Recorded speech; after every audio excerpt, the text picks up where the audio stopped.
श्री हरिवंश महाराज जी वैसे तो दास आपके बल से आपके ही वचन सुनने का प्रयास करके आपने दुर्गुणों को समाप्त कर रहे हैं, लेकिन जब काम की बात आती है तो बहुत कोशिश के बाद भी काम से प्रयास हो जाता हूँ। महाराज जी आपके वचनों से पता चला कि काम साधक को सबसे आखिर तक परेशान करता था। बहुत बड़ा, सबसे बड़ा शत्रु भगवान ने गीता जी में भी कहा है, सबसे बड़ा शत्रु काम। ये सबको परास्त करता है, सबको रुलाता है, लेकिन राम से बढ़कर काम थोड़े है। एक चीज ये ध्यान रखिए, उन्हीं का एक पावर है, उन्हीं का पावर है। देखो, जब हम भगवान से विमुख होकर के संसार का चिंतन करते हैं, विषयों का चिंतन करते हैं, तो काम हावी होता है। अगर हमारा चिंतन ना हो तो काम हम पे हावी नहीं हो सकता। बात को, मूल बात को पकड़ो।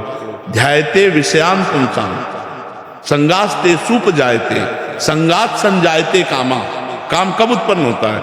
जब हम विषयों का चिंतन करते हैं, हम गलत बात देखते हैं मोबाइल में, हम गलत बच्चों का संग करते हैं, गलत चिंतन करते हैं। तो जब गलत चिंतन करेंगे तो ये काम हावी हो जाएगा। आप गलत बात देखिए मत, गलत बात सुनिए मत, गलत बच्चों का संग मत कीजिए और गलत चिंतन मत होने दीजिए। काम आ जाए तो हमें बताओ। जब हम उसी में घुस जाते हैं चिंतन में, ऐसे से ऐसा, ऐसे से ऐसा, अब वो छा गया, अब आपको पागल बना देगा। अब आपसे कोई गलती हो जाएगी, चाहे वो स्वयं गलती करो या किसी के संग से गलती करो, अब वो गलती करा देगा। आप पहले पॉइंट पर संभाल सकते हैं, दूसरे पॉइंट पर बहुत कठिन, तीसरे पॉइंट पर नहीं संभाल पाएंगे। जहां मान लो देख के, सुन के या भोगे हुए पूर्व विषय का जहां चिंतन है, आप उसे रोक लो। राधा राधा राधा राधा घबराओ के मार डालेगा ये हमको, कहीं न कहीं हमें गिराएगा, कहीं न कहीं हमें फंसाएगा। राधा राधा राधा राधा राधा राधा, वो कहेगा सुनो हमारी बात, वो आपके अंदर पेश करेगा, सीन पेश करेगा, सुख पेश करेगा, बार बार वो जलाएगा, मेरी बात सुनो। वो आपको नहीं सुनना, राधा राधा राधा राधा राधा।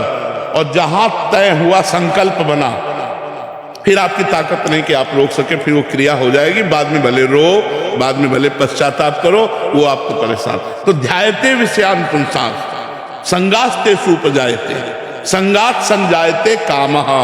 तीसरी स्थिति में काम अपना प्रभाव डाल देगा।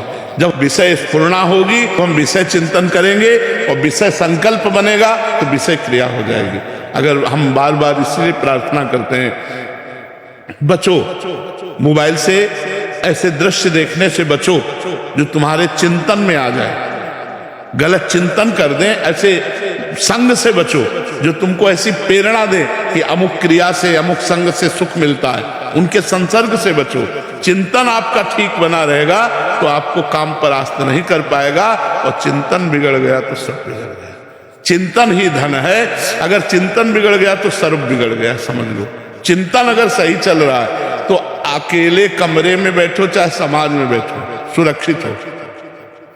और चिंतन गलत चल रहा तो अकेले कमरे में बैठे हुए भी आप भ्रष्ट हो जाओगे। अपने आप से आप अपने बाप को भ्रष्ट कर लोगे। इसलिए चिंतन संभालो।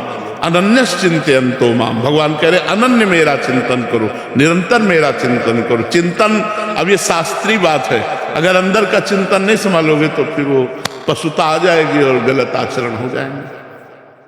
श्री हरिवंश महाराज जी आपके चरणों में कोटि कोटि दंडवत प्रणाम। गुरुदेव भगवान, माया ऐसा जाल रच देती है कि मैं कामनाओं की पूर्ति करने के लिए पाप कर देता हूँ। उस समय मन में विचार आता है कि ये पाप है, लेकिन तो खुद को रोक नहीं पाता, कर देता हूँ। पूर्ति हो जाने के बाद पश्चाताप करता हूँ और एकांत में रुदन होता है। मेरे साथ बार बार ऐसा हो रहा है महाराज जी, इस पे विजय प्राप्त कैसे कर पाऊँ? जो माया बहुबार नचावा, जास चरित लखिका हो न पावा, शिव विरंचिका मोह है को है बपुराण। ऐसी बलवती माया, भगवान स्वयं कह रहे हैं दैवी हिर्षा गुणमयी मम माया दुरत्या। बचने का एक उपाय है, निरंतर भजन। भगवान एक उपाय बता रहे हैं, भजन।